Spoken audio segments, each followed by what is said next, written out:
So my name is Greg Marshall. I'm actually the originator of the Winter Build Challenge. So 5 years ago, almost 5 years ago, sitting around just kind of wondering why people didn't build anymore.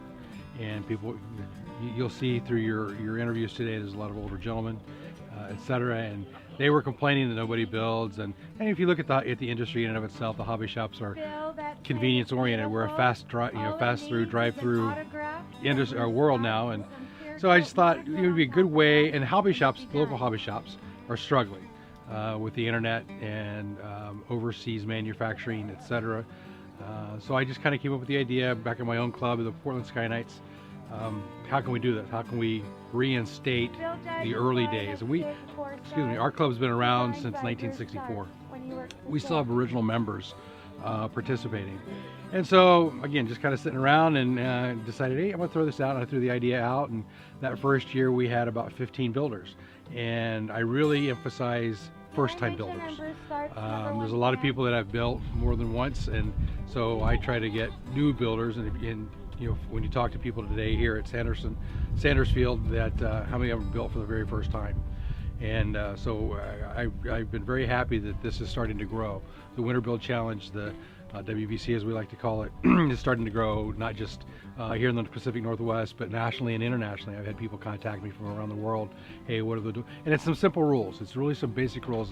And you know, it can't have previously been built and flown and crashed. It has to be a new build, or at least not 50%, because you'll find a lot of garages with half builds, right? And I said, okay, as long as it's not at least 50% built, it'll qualify.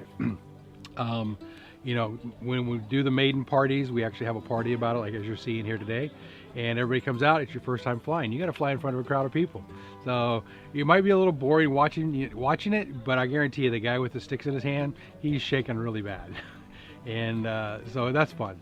And you know, so it could be 50% built, it has to be balsa, it could be any kind of a power plant, gas, electric, glow, etc. I try to minimize the rules of it, but like I said, other clubs around the world have started to adopt it, and we're going to start to grow it, I think, this fall, and do some things around it to help grow that the whole idea of, you know, build something, enjoy the time that you're spending building it. You'll know how to repair it when you crash it because you built it, and support the local hobby shops. Buy your glue, buy your club, you know, buy whatever you need at the local hobby shop to help support them. So if they go away, we're all kind of hosed, and it's everything through Amazon, right? And so yeah, that's what the Winter Build Challenge is all about. Again, just gotta have fun and build something.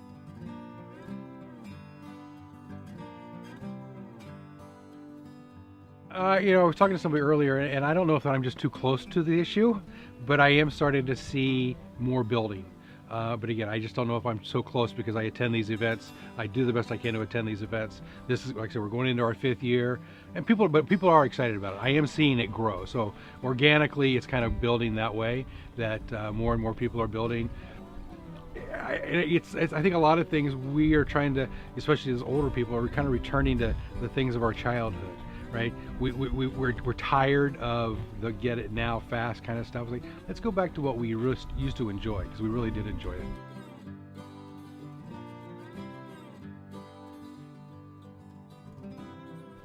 Go to your local hobby shop, ask them where the kits are, what kind of kits they have. They probably are going to have to order it for you anyway, because a lot of hobby shops don't have them anymore. Find something simple. Find somebody to help you if you have questions. The internet's a great resource. I mean, there's probably not a kit in the world that hasn't been built 17 million times, and you'll have 17 million opinions. But it's just have fun, right? It's all about having fun. Throw on the video while you're building. Throw on a podcast, whatever entertainment you have while you're sitting there at your workstation, and just start gluing things together. I mean, very little can you take a box of sticks and make it fly, and that's the goal here. I'm Dave Wyndham. I am the president of the Sandersfield Flyers. So this is my first year as president, my second year here in Shelton. But I've been flying and doing this for more than 30 years. So.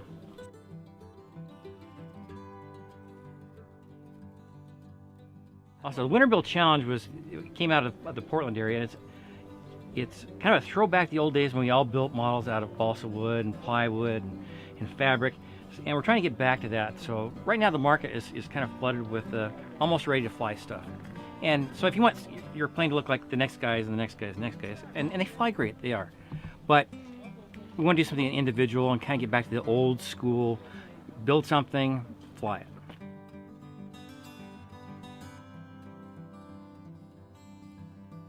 It's kind of a twofold thing. One, it gives the old timers like me, it's a throwback to what we used to do. But it's also a way for us to introduce new flyers, who haven't been in the hobby a long time, and how to build out with balsa and with plywood, and do the kind of old school building, using glow engines and electric engines and gas engines, so just a wide variety of things. And it's a great way to get people from all over the region to come to an event. So we're here, it's Forest Festival weekend, there's a lot of people in town, so it's a great opportunity to bring even more people into town and really make something big out of this. We're twice the size we were last year.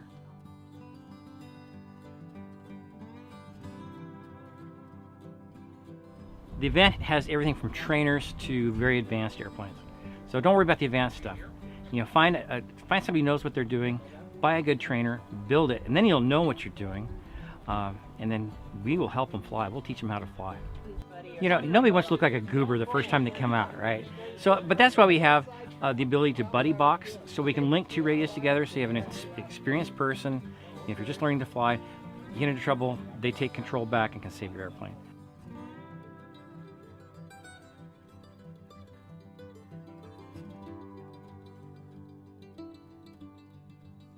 Now, we have a great team. So Jody and Sharon really helped put this event on, really ran with it. We've had some great sponsors, and then the club has just been awesome about making contacts, talking to people, getting people out here. And then the Port of Shelton has done a great job. I've worked with them all the time on keeping the runway up and making sure we have a great facility for people to come fly. Model airplanes. This basically is what I'm about. Let's just say I'm old enough to know better, and I guess I have managed with some luck and a little bit of subterfuge to arrange my life so that it came out that my job now is building model airplanes, writing about them, sharing the information, teaching, and the whole thing. It's just nice to have gotten to this point. My background is scale modeling. Scale is where we have a model which is a representation of a specific full-size airplane, as opposed to one which will do really fast aerobatics or fly fast or something like that. And I've been fortunate. I've been working with electric power since the mid to late 80s, when you had to really, really want to do it. To do electric power, there weren't even any brownie points for it. So I managed to do some fairly heavy-duty scale, radio control scale model airplane competitions, where I was not only the only person there with an electric airplane, but actually the first person ever to show up. And I can tick off Top Gun, which is a big deal, Invitational Scale Masters. And I was fortunate enough to qualify for the 2002 United States team for the Radio Control Scale World Championships. And I had the first electric airplane at the Scale Championships. So where I'm at now, I've been blessed with the ability to do this. I've been blessed with the ability to fly them. It's time to share it. So I'm just saying, looking to you through the video lens, yes, you can. Go learn how to cut balsa wood. You'll like it.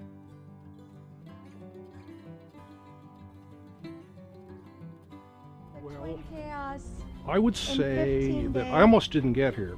In fact, my young friend, my protege, Jack Sampson, who's elsewhere on the video, is a member of a local high school-based model airplane club, for which I'm, I guess, the community resource. And Jack said to me yesterday, "Are you coming to the winter build?" And why not?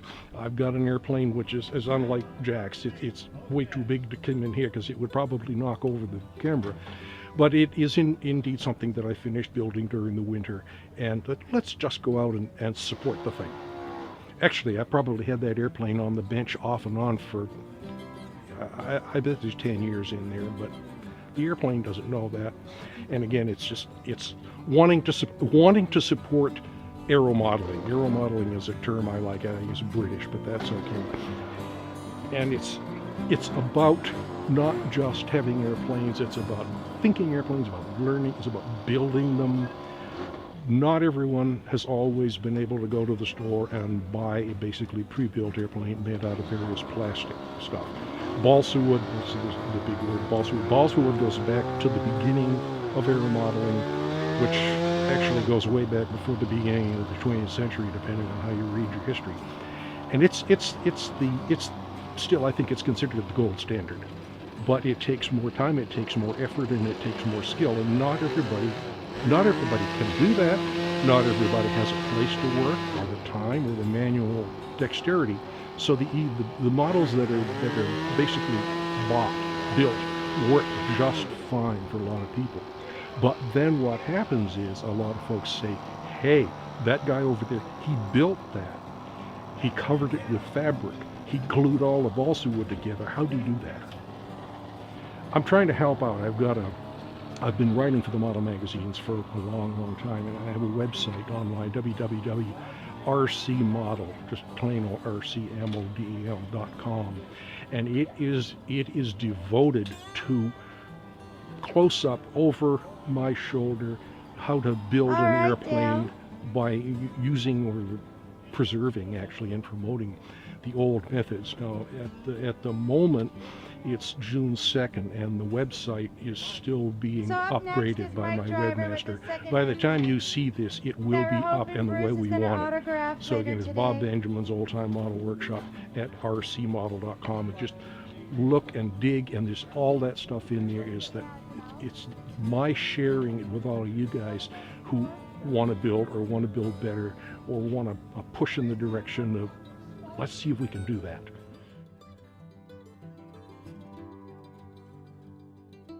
Very simple. Check Academy of Model Aeronautics, AMA. You can plug in their URL. That's your focus point. Check out my website at rcmodel.com, and that's just me shooting a commercial. But I hope you'll find stuff there that will be useful, and go for it. Alright, so this is a balsa wood model. It came from a kit manufactured with a laser cutter. This is a kit from Mountain Models. It's called the Mercury Mini, and it's designed to sort of look a little bit like it's a model of a full-scale airplane, but it's not really. It's sort of designed to have a vintage look, even though it was manufactured with modern techniques. The material's balsa wood, but it's constructed with modern methods with interlocking parts and stuff. Kind of fits together like a puzzle. The covering is sort of interesting. This is dyed silkspan model aircraft covering applied with clear nitrate dope. And I've hinged the control surfaces with sewn hinges, where you just stitch the surfaces together essentially.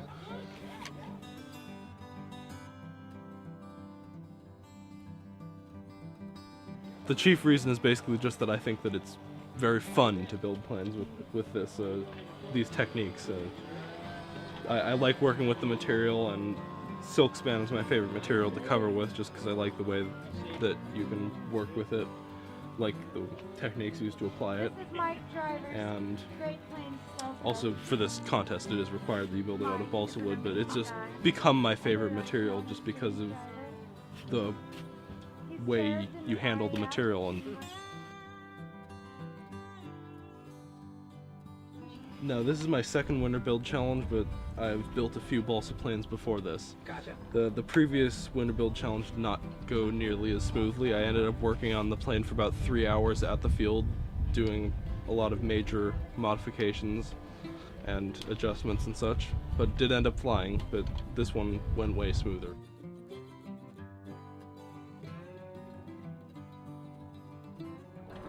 It's a really great idea. I think it's the art of building these airplanes and actually gluing wooden pieces together has sort of become less popular in recent times, and I think an event like this that encourages people to build their own airplanes is really helpful for that. It'll definitely encourage it nicely. I haven't really actually heard of any events like this other than this one. I mean, I'm sort of new in the hobby, but I've never heard of any events around here that have the same theme of build a plane and over the winter and bring it in. Thanks to Bob Benjamin for teaching me everything I know about building these. Yeah. Is basically what I would say. I'm Dale Robinson. I'm currently belong to two clubs down in Lewis County. One of them is Lewis County RC Flyers, and the other one is the Farrow Field Flyer, which is a much smaller club. But I belong to those two, and I brought two airplanes that I built this winter. And I just got done flying the second one, and they both flew good. So No disasters. no, not really. One of them was way out of trim, but it did okay. I've been at the hobby since 1970. So I've been building a little while. I've done a little bit of everything: helicopters, cars, boats.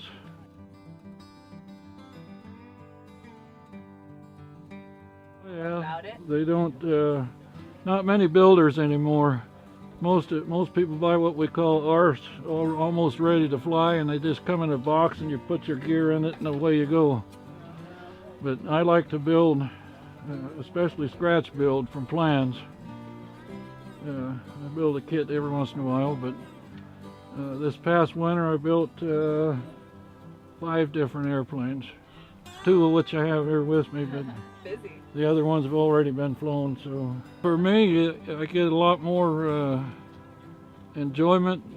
I guess that's the wrong word, but a lot more feeling of accomplishment flying something that I actually built.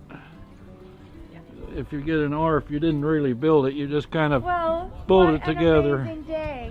So Now, this is my first time at this challenge. I lived in Shelton until about 8 years ago, so most of these guys know me from what I belonged to the club before here. Yeah, find somebody that knows what they're doing to help you out. Dick Rob, Give you pointers. Yeah, if you don't have some help, you really don't last long in this hobby. You'll get discouraged real quick. That's about all I got to say, really. Awesome. I don't talk much. Okay, I'm Stacy Myers. All I come to do is watch today. Most of the guys here, or a lot of the guys, I taught how to fly years ago, back in the 80s, 90s. When I was like 13 or 14, and I flew U controls for quite a few years, and then I went in the Air Force for 20 years. I've been retired 45 years out of the Air Force. I got really interested in radio control when I could afford it after I got out of the Air Force, and started flying up here. When I first started flying up here, the Scotch broom was so high you couldn't see hardly. At this taxiway over here and this runway, you couldn't see one from the other one. So much Scotch broom up here.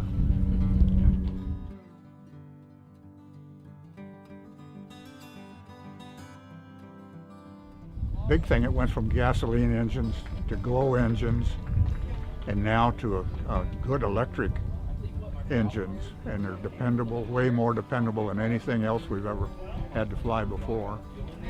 And then these new foam airplanes are really an improvement over having to build your own, but a lot of guys still enjoy building every year.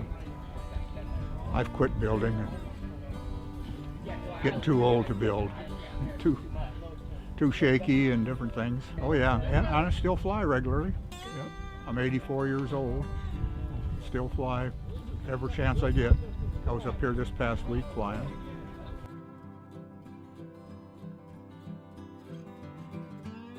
It's half and half. We seem to get a few people, younger ones, they stay for a year or so and then they leave. But the old guys are still here. They keep being the ones you can depend on.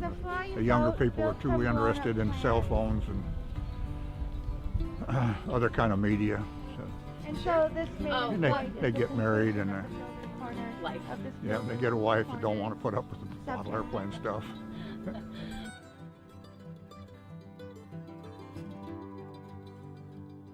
Boy, it's hard to guess what's going to happen in that range.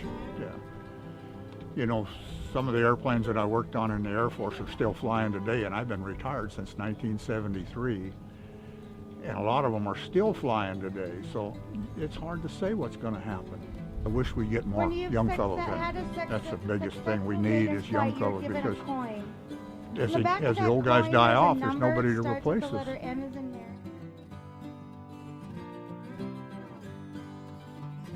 To that I coin. really don't know So what I to could tell continue. them. It's cheaper than golf. Fair enough. People don't believe that, but it's way cheaper than golf. So, let's say give it a try. It's not that expensive. Yeah, don't be afraid of failure.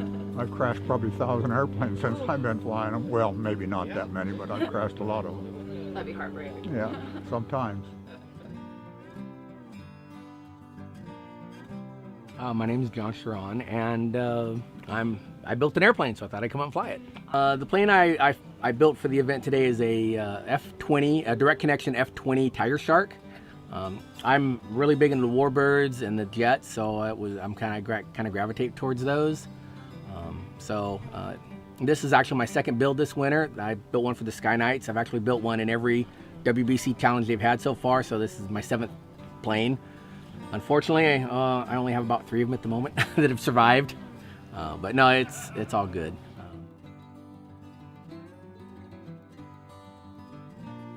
Most of the challenges I face are problem solving. I'll come across something that's like, how do I make this work? And normally what works is I'll step away for a day or 2 or a week, and then I'll come back with a fresh perspective. And I'll have something, oh, this is new. Or what I do, we have several really good resources in our club. And a lot of these guys have been building, they've forgotten more about building than I'll ever know. And I'll go to one of them, and chances are they've encountered that problem before and they've already solved that problem.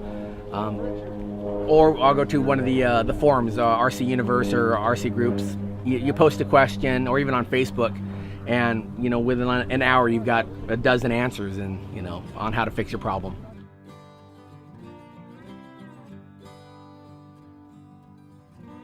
Definitely, yeah. If you want to jump in, you can always jump in and build by yourself. But if you want it done right and you want it to fly good and last a long time, you get some help. And it's out there. One thing I found out is people are more than willing to share their knowledge, which is just a really neat thing.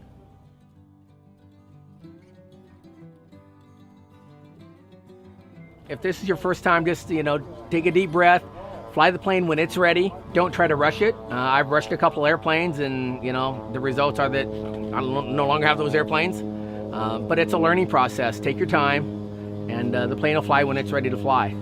Go to the AMA website and find a local club. Come to an event or come to any club on a weekend, and there's going to be people there. And ask around and say, hey, I'm interested in flying, I'm interested in building, what's it all about? And there's a good chances are great that someone say, well, this is what you do. And we've had a couple of young kids from our club show up, and we've had guys basically give them airplanes. Here, you want a plane? Oh, here, I haven't flown this one in 20 years. You can have this one. And then they get a chance to refurbish it and go through it. And I've seen people give away kits. It's a really giving community.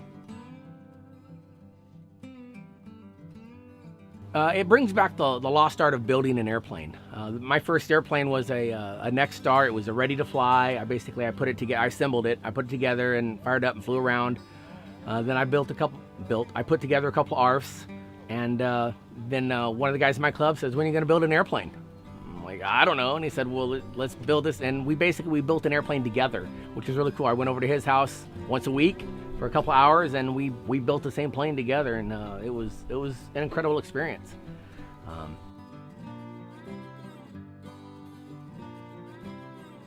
What I've seen on some of the out on the interweb there is people are composite building their own aircraft. They'll make a form and they'll lay in carbon fiber weave, and they'll lay in a gel coat, and they'll put it in a form, and it dries overnight, and they're making a composite aircraft. It's incredible. One of the guys in my club built a nose for one of his jets. He made the form, then he made the plug, made the form, and then he put it in, and it turned out incredible. It was, but I've seen guys do a full half of an airplane, and they put the plane halves together, and that's where it's going. carbon fiber, the sticks, everything.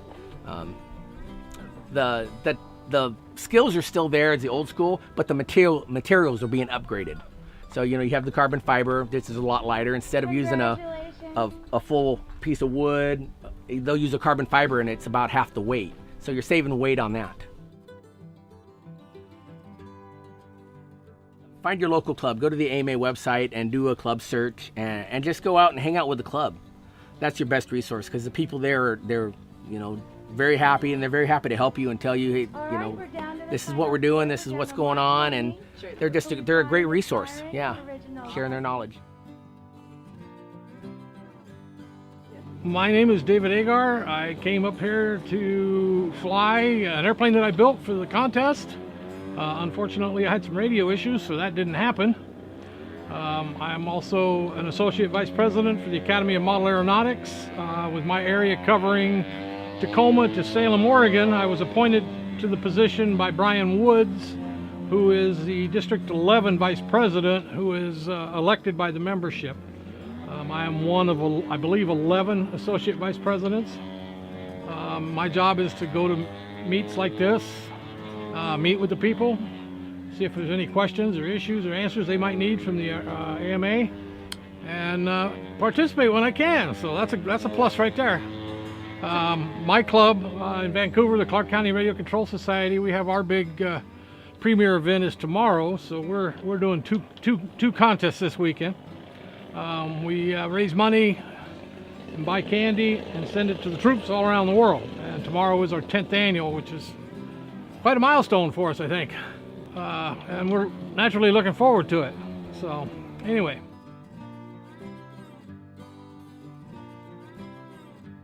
The WBC is, I have been a kit builder since 1970, 71, somewhere in there.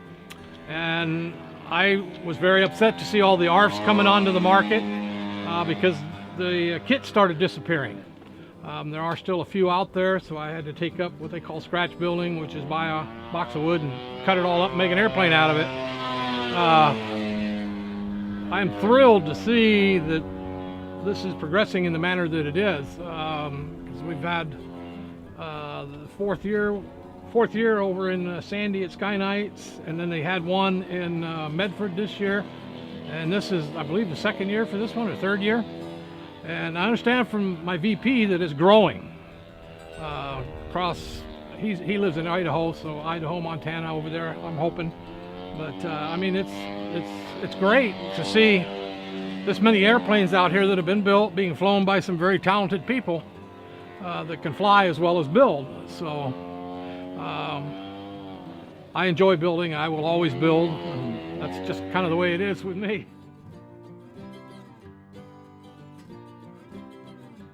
The first thing you need to do if you're just starting out is get attached to a club or a mentor who can get you pointed in the right direction. I am a training officer in the club that I'm from in Vancouver. And the first thing you have to do is make sure they get the right airplane. Not just any airplane will work to learn with. And then after that they can progress into the more sophisticated stuff. As far as clubs are just such a huge benefit to the hobby. Right now the AMA is working very hard with the FAA because of the drones, and that's been a struggle for the last few years. So the AMA is really involved in that, which is why new members need to become involved with clubs, so they get pointed in the right direction. There are rules for flying drones, despite what some people might think, and the only way you can get those rules is to become affiliated with people that know what's going on, which is joining a club or getting hooked up with a trainer or whatever. These guys out here at Sanderson are just awesome. So. My name is Dick Robb. I've been building RC since 1965. I've been a member of this club for 25 years, and being one of the few folks who can remember scratch building and all of that, I naturally gravitated toward this. The airplane that I flew this time, which was a two-tone purple flying boat called the Purple People Eater, as a matter of fact. I used it as a series of articles, build articles for our club's newsletter over the last year to try and help those who this is new to get into it. I've always been of the opinion that you do half of the hobby if you don't build an airplane. You don't get involved in the craftsmanship that's involved. So I'm pretty much an advocate for this kind of a program. Well, It's amazing. it's the same as before, but different. When the first airplane I built as a radio control model had a radio that had just a rudder control. That's the only thing that was on it. Very fundamental rudimentary program. You built it from balsa wood, you covered it with paper, you painted it with model airplane dope, and you don't see that kind of construction anymore. You see the construction of airplanes that way, but you don't see the finish work that way. More and more of the hobby, in fact the trend for the next however many years, is going to be all electric. There are more and more electric powered airplanes. That means you don't have to have the special paints that we used to have to use for fuel proofing so that it wouldn't damage it with the fuel and all of that. And so most of the airplanes that you see, they're built from the later materials, even though the wood in structure is the same. The covering is plastic covering or that's heat shrinkable. If they're going to use paint, if it's electric, quite often it's from the hardware store.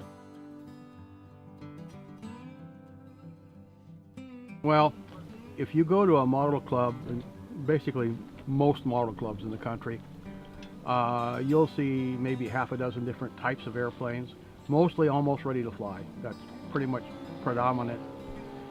But you go to something like this Winterbilt Challenge, and what you see is a large variety. Probably there must be 25 different airplanes here before you repeat anything. And Winterbilt Challenge last year, the one in Portland, all of them have basically been the same way. And that's a good, healthy trend for the hobby, because it gives people different things to build, and there's different techniques for different airplanes for construction. So you're slowly building a base for people to continue to hobby in construction, because old guys like me, we're not going to be around forever, you know, and so they're going to have to learn those things the hard way if there isn't somebody there to teach them. Like I said, that's one of the reasons I wrote the articles in the local club newsletter over the last year, was to try and impart some of the ideas and some of the things that I found to make it easier for people to build airplanes.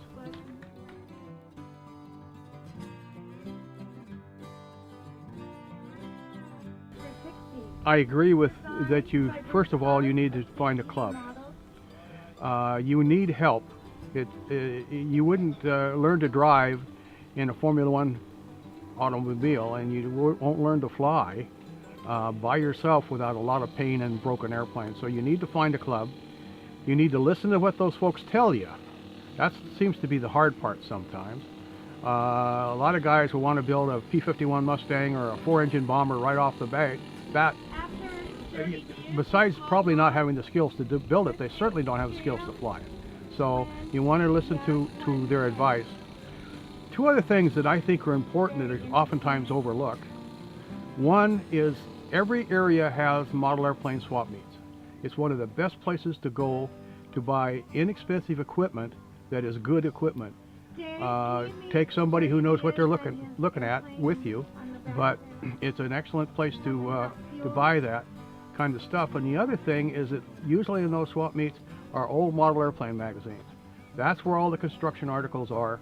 That's where a lot of the how to glass wings, how to build fuselages, what kind of covering to use, those kinds of construction materials.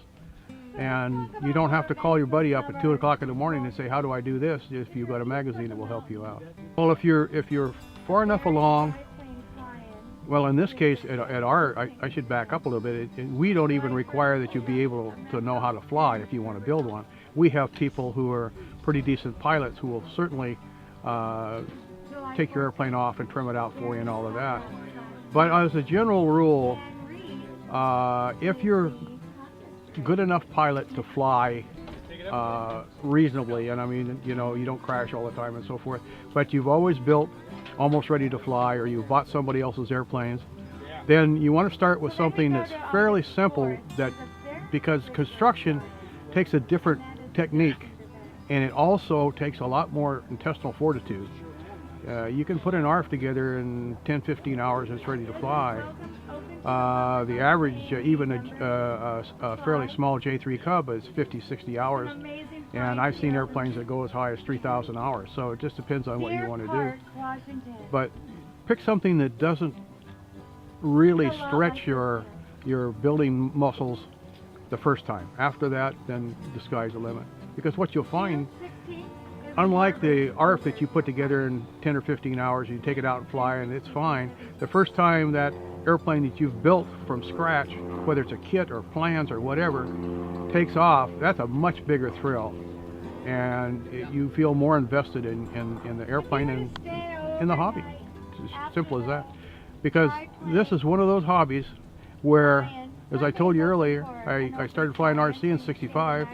I started building models when I was 6 or 7. And there's always something new. There's always something to try that I haven't tried.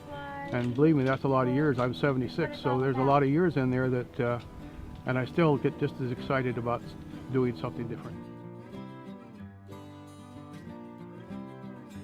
My name is Scott Zumwalt. What brings me here is I used to fly out here about 22 years ago. And on social media, Jody and Sharon found me and said, "Hey, Scott, we got a winter build challenge coming up. Why don't you come on out and join the fun?" Just so happens, I was building a Goldberg Falcon 56, and it was not that I really had the desire to build an entry-level aircraft. It's my brother and I, 38 years ago, that was our first RC model that we'd built. And so it's kind of in remembrance of him, and it was kind of a nostalgia build, so I built that airplane and brought it out here for the Winter Build Challenge. It was its maiden voyage, 2-day.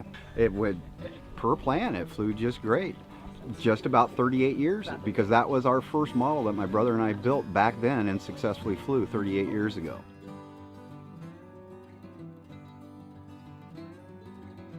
Well, now of course there's a lot more ARFs and pre-built aircraft. Back then everything was built, and so that has changed a lot. So when we come to an event like this and you see all these stick-built airplanes, it's fantastic. You know, the craftsmanship is coming back and the desire to do so, and plus it supports the local hobby stores and so forth. So absolutely, really enjoy that.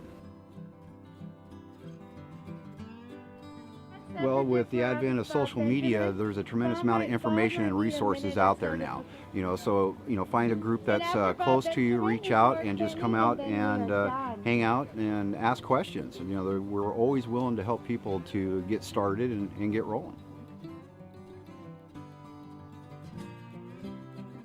Well, obviously this is taking off and getting really popular. In fact, I'm already thinking about my build for next year, and I got friends that are doing the same thing. So the momentum that's going, the turnout here is absolutely phenomenal. So if it continues with momentum, yeah, just more stick builds and supporting the local hobby shops, that's...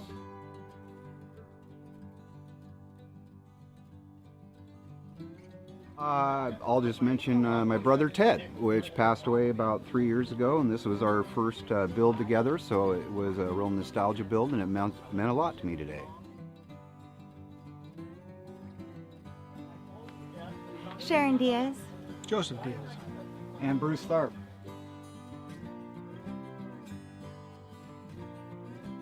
It's Greg's baby, so You I can think he start. should take it.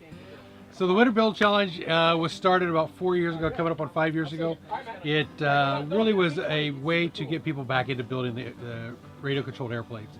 A lot of the industry has moved to pre-constructed, foam-based type aircraft, and I was looking for a way to get people to build again. So to go back to the old school way of doing things. And so at my local club in Portland, Oregon, the Portland Sky Knights, I issued a challenge. I said, here's what we're going to do. I don't care what it is. We had a set of rules. We put together a set of rules. Kit built, balsa based. Could be previously started having set in your garage for the last 30 years. I didn't care, as long as it wasn't more than 50% completed. And then we were going to have a big party. Everybody had to complete it, and we had a set date, and we were going to fly all at the same day. And that particular year, that first year, we had about 15 people build, and a lot of people built for the very first time. And so it's just kind of taken off from there. Guys, people like Bruce and Sharon and Jody have adopted it, and it's starting to spread throughout other clubs and throughout the world.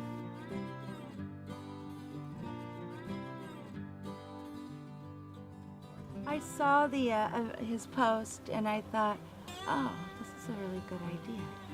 And then I thought I'll blow it up a bit. So then I blew it up a bit, and then what I want to do is I want it to be what it is. It's not what I want it to be. It's a grassroots movement, and I was more like, I see connections, and I wanted people to, you know, congregate and talk and help each other build and just kind of interact and meet people, and it's creating friendships from model clubs from all over the Northwest. My friendship with Greg and Bruce, I mean, it's just the beginning, and now we're making, you know, we're getting notice, recognition from other places, and it's just been quite the journey. So I'm more like the media person. I'm in the background. And it's been really nice. It's rekindled the connection people have with their airplanes versus buying your run-of-the-mill ARF, which are great, but when you build it yourself, you have a connection, and it makes you. And you know how to You fix appreciate your it plane, more. so when you crash, you can fix it, because you'll know how.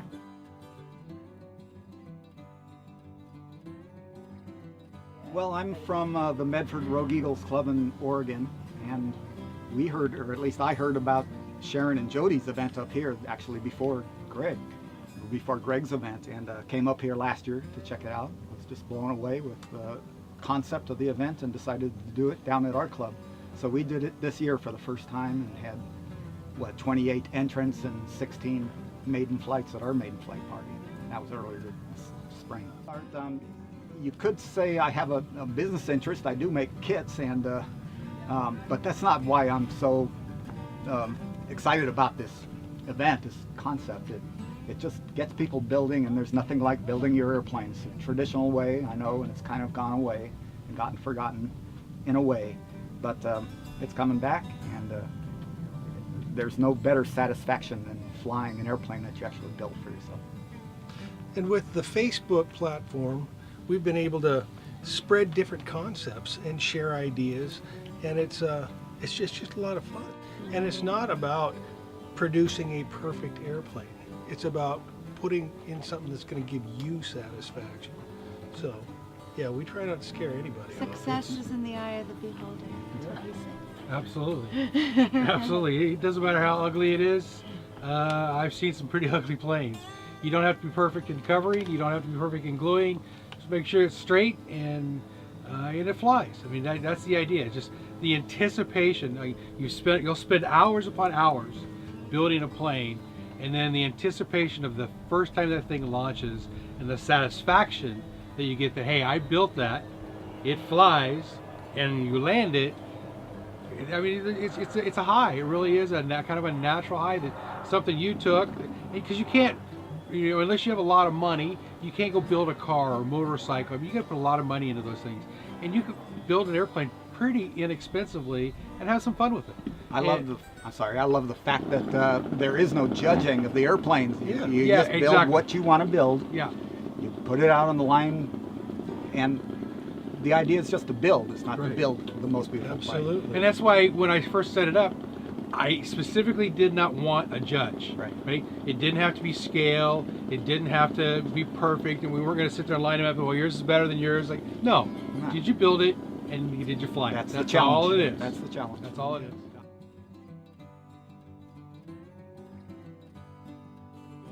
Okay, so our friends of the WBC is Bruce Stark with BTE Models.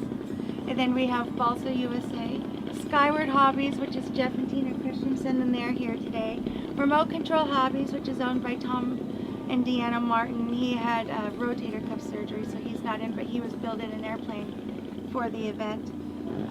We have Carolina Custom Kits. They donated a UFO, and they also just obtained Hobby Express.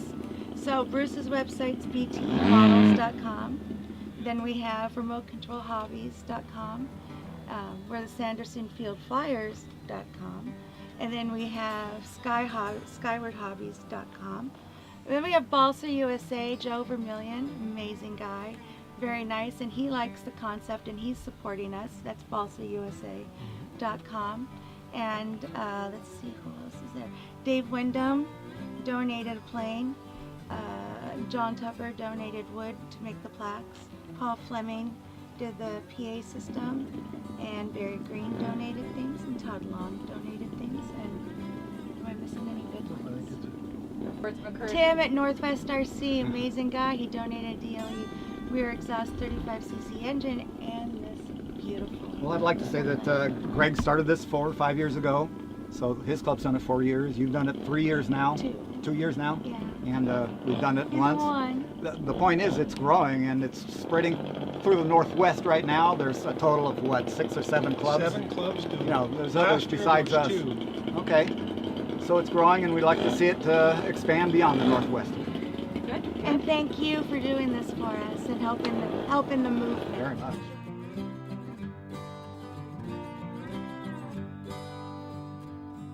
If you're one of those kit hoarders and you're looking for a way to get rid of some kits, this is a great way to do it. You know, find a young individual or even another club member that maybe has never built before. Walk them through the process, help them through the process. You'll develop a lot of camaraderie, you'll learn a lot, and the WBC Winter Build Challenge, so hashtag WBC, hashtag Winter Build Challenge, look for that and a lot of information in the near future. I'm looking to expand that at a much broader level.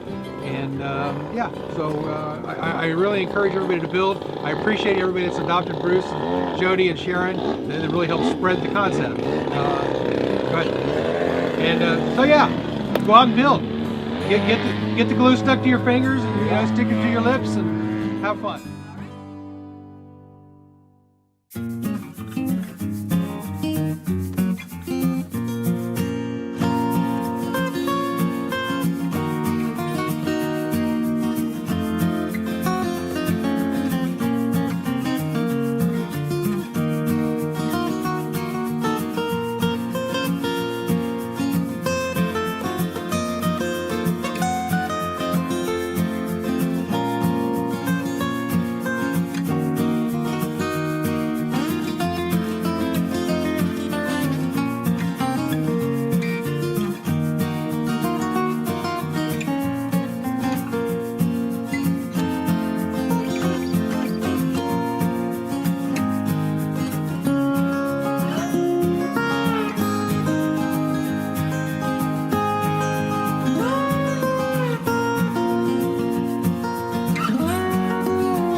This is something you guys really need to be proud of. Excellent.